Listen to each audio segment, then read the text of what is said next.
It makes me think too, are there times where, business becomes a higher priority than your faith?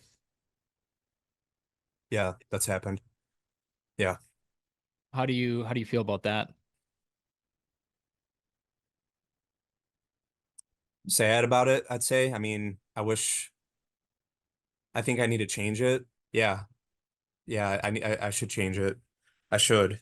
But I kind of get addicted to this business stuff, It's like, man, I get addicted to it, Like I genuinely believe that people need my help and they reach out to me and it's like, man, even today, dude, I had someone call me for an estimate and I'm like, oh, I don't want to let them off the phone until I got something booked. Like I try to never ever hang that phone up unless I have a date and a time and location set with them, Yeah. That's just something I'm dead set on. But even today, like I had somebody call me, they're local, they're only 20 minutes away, and they're like, when can you come out? And I'm like, well, hang on, let me look at my schedule. And it's like Sunday, it's the only day available is Sunday. Yeah. I'm just like, gosh, man.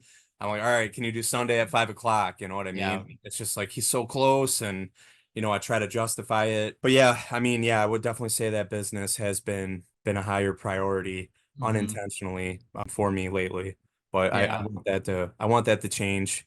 And I think it's going to once there's been enough sowing in the Yeah. process. Yeah. It's tricky too, right? Because so quickly we can idolize some of these things that we think is good in our life. And all of these things are good in our lives, but I think it's the order in which they go. Like you're talking about too, with your number one priority being your faith, your number two being your wife, your number three being your kids. I didn't hear business in those top three. And so I think that's just it's interesting too when I look at myself as well. And I'll get in these spurts of just becoming obsessed with business. And it can be healthy, absolutely. And it's just the entrepreneurial grind. But when that consumes you and when I start to idolize that, I know I need to get myself in check and reprioritize my life and make sure that what is most important is taking up the most amount of my focus, I would say. Because, and Right.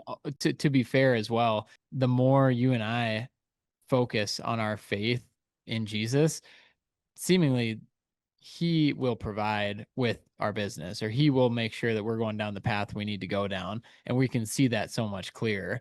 And a lot of times we just want to do it ourselves. We think we have all the control and we push them to the side. So I just think recentering myself into my priorities, sometimes you just stray away from them. And that's definitely happens to me. Right. Right.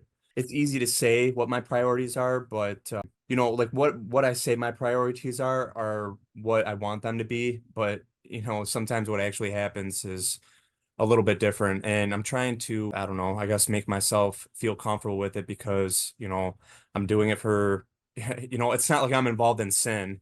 Hmm. I'm building a brand, I'm building a business, I'm providing for my family.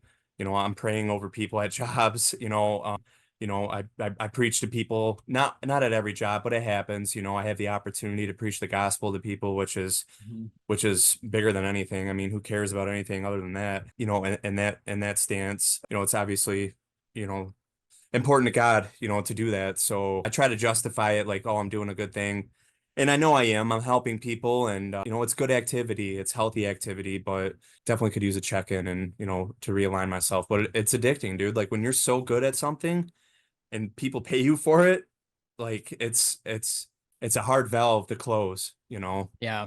Yeah. And also too, I mean, we are stewards of these businesses. Like we are meant to have these businesses grow and be good managers of them. So that is a huge part of it.